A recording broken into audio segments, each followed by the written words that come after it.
Well, good afternoon, everybody, and welcome back to Automotive JT. Today, I wanted to talk a little bit about wiring and a couple of cool little things, little devices that'll make your wiring life a heck of a lot easier. You know, I've put several lights on the Jeep Gladiator recently, and in doing that, I've kind of experimented with a couple of different ways or a couple of different products to make wiring a little bit easier. And if you're new at this, I have discovered a couple of easier ways to connect up some wiring. So I thought I'd show you guys, just in case you're looking at maybe a lighting project or something and you're wondering, how can I connect wiring? Now, the first one that I'm going to start with is this little splice thing. This is a way to add a wire to an existing wire setup, if you will, like a harness or something, without actually cutting the OEM wiring. And I don't know about you, but I don't really dig cutting wiring if I don't have to. So what this does, and I'll set you guys down here, what it does is it allows you to add a wire to an existing wire. So we're gonna say, for instance, that this is the wiring in the Jeep, in the truck. What you do is you take this little device, a splice I'll call it, and you kind of put the wiring that's in the truck, again, I'm not cutting anything, right into the slot, and sometimes it can be a little taut. I kind of spread it open a little bit, put it around the wire like so, and get it underneath, just like that. Now, what that does is when you push this little cutter-like thing, it's not really a cutter. What it does is it cuts through the insulation and makes contact with the wire itself, so that it can add the current, if you will, to the wire that you're going to stick in the other side, which in this case is over here. Now, one thing I discovered about these that I didn't even know, there is a little block in here, if you will, so that when you're sticking a wire that you're adding, in this case, the white wire, it stops. So it can't go any further than that when you push it in, right? Now, there's two ways to do this. It would appear to me that you're supposed to shut the door, if you will, here, and push down. That will push this little cutter thing down, if you will, so that it makes contact with both of the wires that you're adding. So we're going to do it that way. The way that I have done it in the past is just to grab a pair of pliers before I ever push this little door down right here and squeeze to get this little connector pushed through.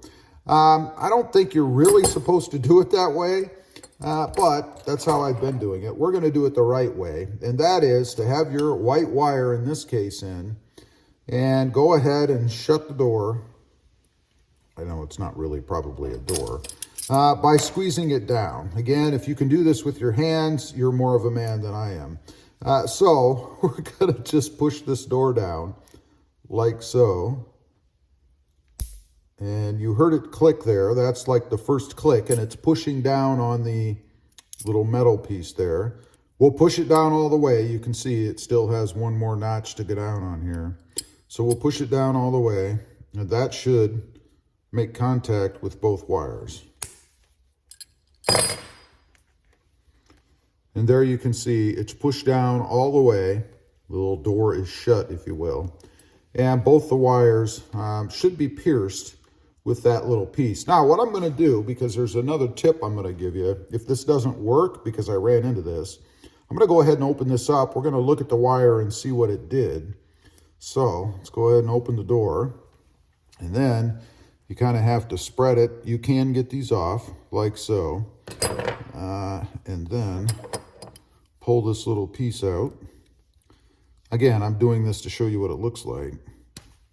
I've taken the metal piece out, you can see, so the wires are both exposed. Now, here's the problem I ran into.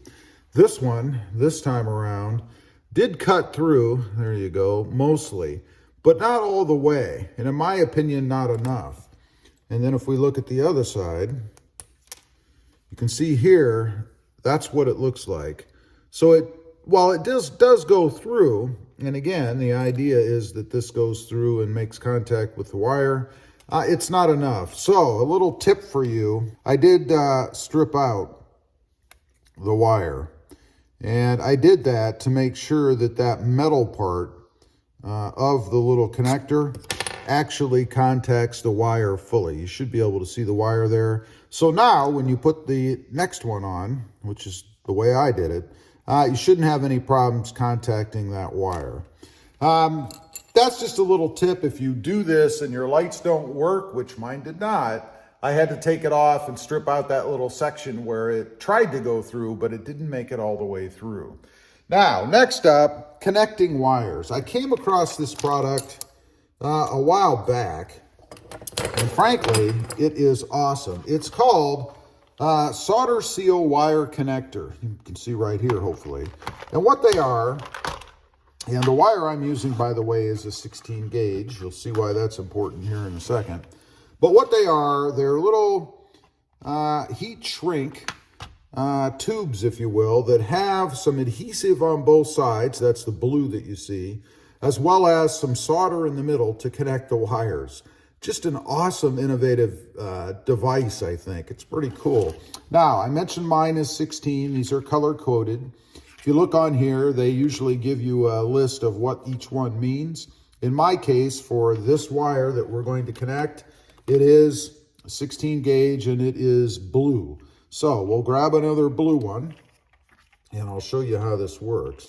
You want to go ahead and again, you'll have two wires that you're putting together, right? So we're going to go ahead and cut the wire. And then you'll want to strip it probably about maybe just a hair shy of ½ an inch, something like that. Then you want to go ahead and put the solder seal connector on. So you just slide your wire through.